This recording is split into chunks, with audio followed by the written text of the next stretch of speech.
SSC হিসাব বিজ্ঞান প্রথম পত্রের আজকের ভিডিওতে সকলকে স্বাগত জানাচ্ছি। আমাদের আজকে এই ভিডিওতে এসএসসি হিসাব বিজ্ঞান প্রথম পত্রের রয়ামিল অধ্যায় হতে ময়মনসিংহ বোর্ড 2021 সালে আসা একটি অঙ্ক সমাধান করা হয়েছে। আমাদের প্রতিটি ভিডিওতে বিগত সময়ে বোর্ড পরীক্ষায় আসা গুরুত্বপূর্ণ অঙ্কসমূহের সমাধান করা হচ্ছে। এই সকল অঙ্কসমূহের সমাধান তোমাদের ফাইনাল পরীক্ষার প্রস্তুতির জন্য খুবই সহায়ক হবে। প্রিয় শিক্ষার্থীরা, আমাদের ভিডিওসমূহ যদি তোমাদের ভালো লেগে থাকে আমাদের চ্যানেলটি সাবস্ক্রাইব করে পাশে থাকা নোটিফিকেশন বেলটি অন করে দাও এবং ভিডিওটি লাইক করে তোমার বন্ধুদের সাথে শেয়ার করে দাও যাতে তারাও ভিডিওটি দেখতে পারে। আমরা প্রথমে আজকে সমাধানকৃত অঙ্কটির প্রশ্নটি পড়ে নেব। আবির টেরাস রয়ামিল 31 ডিসেম্বর 2020। এক্ষেত্রে হিসাবের নাম টাকা, হিসাবের নাম টাকা একটি চকে কিছু উদ্বৃত্ত দেখা যাচ্ছে। যন্ত্রপাতি 80,000, ক্রয় 2 লক্ষ, মজুরি 50,000, প্রাপ্য হিসাব 70,000, হাতে নগদ ও ব্যাংক জমা 40,000, মূলধন 1,33,000, বিক্রয় 2,50,000, প্রদেয় হিসাব 15,000, অনুচিত হিসাব 42,000।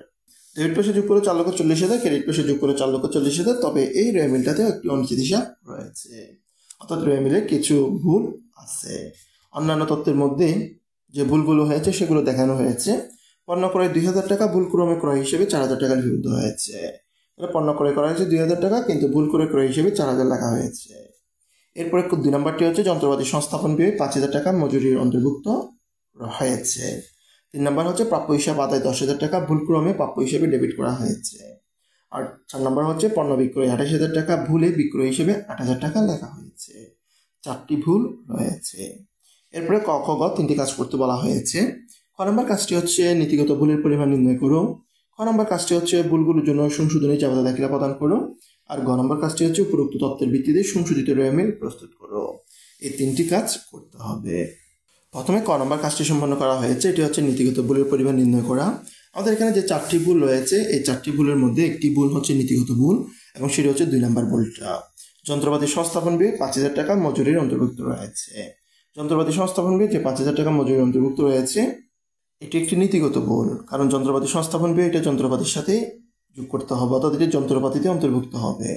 এটি যন্ত্রপাতিতে অন্তর্ভুক্ত না করে মজুরির অন্তর্ভুক্ত করা হয়েছে। তাই ক নম্বরে এসে নীতিগত ভুলের পরিমাণ নির্ণয় এভাবে চকটি তৈরি করে 2020 সালের ডিসেম্বর 31 তারিখ এই তারিখটি লিখে বিবরণে লেখা হয়েছে যন্ত্রপাতি সংস্থাপন ব্যয় মজুরি হিসেবে অন্তর্ভুক্ত হয়েছে। টাকার পরিমাণ হচ্ছে 5,000 টাকা। এরপরে খ নম্বর কাজটি হচ্ছে ভুলগুলোর জন্য সংশোধনী জাবেদা দাখিলা প্রদান করুন। অর্থাৎ এখানে যে 4টি ভুল রয়েছে এই 4টি ভুল সংশোধন করার জন্য জাবেদা দাখিলা প্রদান করতে হবে। জাবেদা দাখিলা প্রদান করার জন্য জাবেদার চকটি তৈরি করে 2020 সালের ডিসেম্বর 31 তারিখে প্রথম যে ভুলটি রয়েছে পণ্য ক্রয় 2,000 টাকা, ভুল ক্রমে ক্রয় হিসাবে 4,000 টাকা লিপিবদ্ধ হয়েছে। তাহলে ক্রয় হিসাবে ভুল করে 4,000 টাকা লিপিবদ্ধ হয়েছে 2,000 টাকার স্থলে, তার অর্থ হচ্ছে 2,000 টাকা বেশি লিপিবদ্ধ হয়েছে। তাই এই ভুলটি সংশোধন করতে গেলে আমাদের ক্রয় থেকে 2,000 টাকা কমিয়ে দিতে হবে। ক্রয় থেকে 2,000 টাকা কমিয়ে দিতে হলে ক্রয় হিসাব 2,000 টাকা ক্রেডিট করতে হবে। ক্রয় হিসাব 2,000 টাকা ক্রেডিট করে তার বিপরীতে ডেবিট করতে হবে অনুচিত হিসাবকে। 2020 সালের ডিসেম্বর 31 তারিখ প্রথম ভুলের জন্য অনুচিত হিসাবকে ডেবিট করে ক্রয় হিসাবকে ক্রেডিট করা হলো। টাকার পরিমাণ হচ্ছে 2,000 টাকা। এবার দ্বিতীয় ভুলটি হচ্ছে যন্ত্রপাতির সংস্থাপন ব্যয় 5,000 টাকা মজুরির অন্তর্ভুক্ত রয়েছে। তাহলে যন্ত্রপাতি সংস্থাপন ব্যয় এটি যন্ত্রপাতির সাথে যোগ করে দিতে হবে, তাই যন্ত্রপাতি হিসাবকে ডেবিট করতে হবে এবং যেটি মজুরির অন্তর্ভুক্ত রয়েছে সেটি মজুরি থেকে বাদ দিয়ে দিতে হবে। তার জন্য মজুরি হিসাবকে ক্রেডিট করতে হবে। টাকার পরিমাণ হচ্ছে 5,000 টাকা। যন্ত্রপাতি সংস্থাপন ব্যয় মজুরি হিসেবে লেখার ভুল সংশোধন করা হলো। 3 নম্বর যে ভুলটি রয়েছে সেটি হচ্ছে প্রাপ্য হিসাব আদায় 10,000 টাকা, ভুল ক্রমে প্রাপ্য হিসাবে ডেবিট করা হয়েছে। তাহলে প্রাপ্য হিসাব থেকে টাকা আদায় করা হলে প্রাপ্য হিসাবকে ক্রেডিট করা হয়। এখন প্রাপ্য হিসাবকে ক্রেডিট না করে উল্টা আরো প্রাপ্য হিসাবকে ডেবিট করা হয়েছে। তাহলে ক্রেডিট করার জায়গায় যেহেতু ডেবিট করা হয়েছে তাই আমাদের প্রাপ্য হিসাবকে দ্বিগুণ টাকা দিয়ে ক্রেডিট করতে হবে, অর্থাৎ 10,000 টাকার দ্বিগুণ টাকা হচ্ছে 20,000 টাকা। এই 20,000 টাকা দিয়ে ক্রেডিট করতে হবে। তার জন্য অনুচিত হিসাবকে ডেবিট করে প্রাপ্য হিসাবকে ক্রেডিট করতে হবে। টাকার পরিমাণ হবে 10,000 টাকার দ্বিগুণ 20,000 টাকা। প্রাপ্য হিসাব আদায় ভুল ক্রমে প্রাপ্য হিসাবের ডেবিট দিকে লেখার ভুল সংশোধন করা হলো। আর 4 নম্বর যে ভুলটি রয়েছে সেটি হচ্ছে পণ্য বিক্রয় 28,000 টাকা, ভুলে বিক্রয় হিসেবে 8,000 টাকা লেখা হয়েছে। তাহলে পণ্য বিক্রয় করা হয়েছে 28,000 টাকা, কিন্তু সেটা 28,000 টাকা না লিখে 8,000 টাকা লেখা হয়েছে। তাহলে বিক্রয় হিসেবে আরো 20,000 টাকা কম দেখানো হয়েছে।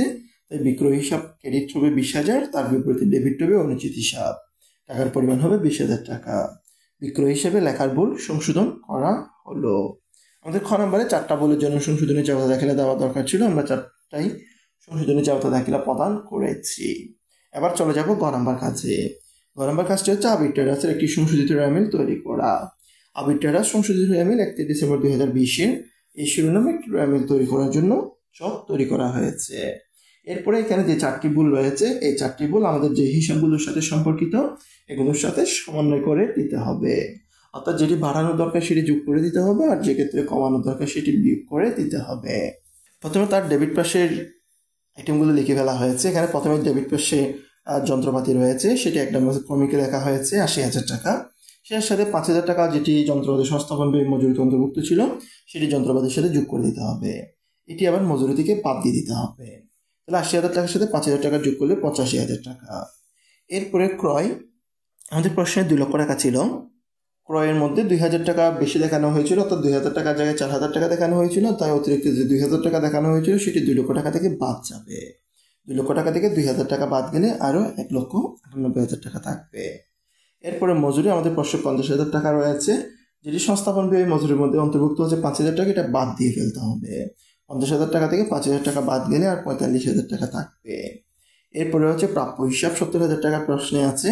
এই প্রাপ্য হিসাবে 70,000 টাকা থেকে যে 20,000 টাকা আমরা 3 নম্বরে প্রাপ্য হিসাব ক্রেডিট করে সংশোধনী জাবেদা প্রদান করেছি, তার জন্য 20,000 টাকা মাইনাস করে দিলে প্রাপ্য হিসাবে টাকা থাকে 50,000 টাকা। এরপরে হাতে নগদ ব্যাংক জমা রয়েছে, এটির জন্য আমাদের কোনো ভুল সংশোধনী নাই, তাই এই টাকাটা বরাবর বসে যাবে 40,000 টাকা। এরপরে হচ্ছে মূলধন, মূলধনের টাকা হচ্ছে 1,33,000 টাকা। আর বিক্রয়ের টাকা 2,50,000 টাকা আমাদের প্রশ্নে আছে। এবং বিক্রয়ের টাকা ভুলে 28,000 টাকার জায়গায় 8,000 টাকা লেখা হয়েছিল, অর্থাৎ 20,000 টাকা কম লেখা হয়েছিল, সেটি 2,50,000 টাকার সাথে যোগ করে দিতে হবে। 2,50,000 টাকার সাথে 20,000 টাকা যোগ করলে 2,70,000 টাকা হবে এবং এটি ক্রেডিট পাশে বসবে। আর প্রদেয় হিসাব 15,000 টাকা আছে, এটা বরাবর বসে যাবে, কারণ আমাদের প্রশ্নে প্রদেয় হিসাবের কোনো ভুল সংশোধনী নাই। ডেবিট পাশে 85,000 টাকা, 1,98,000 টাকা, 45,000 টাকা, 50,000 টাকা এবং 40,000 টাকা যোগ করলে ডেবিট করে যোগফল হয় 4,18,000 টাকা। আর ক্রেডিট পাশে 1,33,000 টাকা, 2,70,000 টাকা আর 15,000 টাকা যোগ করলে যোগফল হয় 4,18,000 টাকা। দুই পাশের যোগফলই সমান হয়েছে। আমাদের ক, খ, গ 3টি কাজই সম্পন্ন হয়েছে। আমাদের ভিডিওটি দেখার জন্য সকলকে অসংখ্য ধন্যবাদ। আমাদের পরবর্তী ভিডিওতে হিসাব বিজ্ঞান প্রথম পত্রের এই বইয়ের আরও গুরুত্বপূর্ণ অঙ্কসমূহ সমাধান করা হবে।